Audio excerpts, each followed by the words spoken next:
Ved Ring 3 i Glostrup er Sakhalin i gang med at lægge et PE-rør under motorvejen. Det sker uden at grave overfladen op, og dermed kan trafikken fortsætte uforstyrret. Det er muligt ved hjælp af metoden styrbar underboring. En boring, der går under motorvejen og som kun kræver opgravning der, hvor røret starter og slutter. Ved hjælp af boremaskinen her bores der først en pilotboring fra et starthul på den ene side af motorvejen.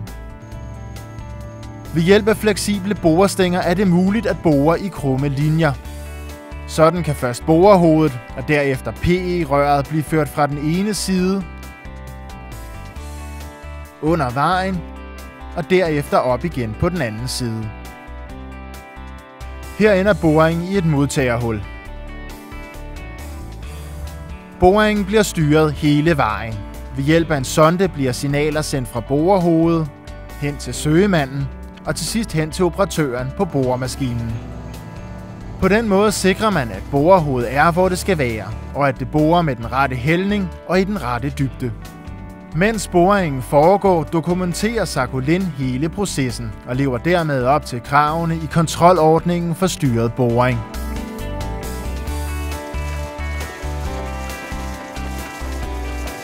Når pilotboringen er gennemført, trækkes en reamer igennem hullet fra den modsatte side.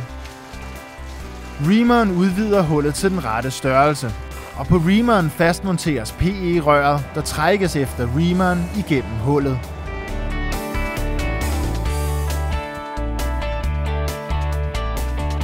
Når reameren er hele vejen igennem boringen, er PE-røret installeret, og opgaven er udført. Det skete fra et meget lille arbejdsområde. Processen har været skånsom ved miljøet og helt uden gener for trafikken på motorvejen. Hos Sakhalin har vi benyttet os af styrbar underboring siden 1996, hvor vi fik vores første boremaskine. Vi er derfor meget erfarne med metoden, som har rigtig mange fordele i sammenligning med traditionel opgravning.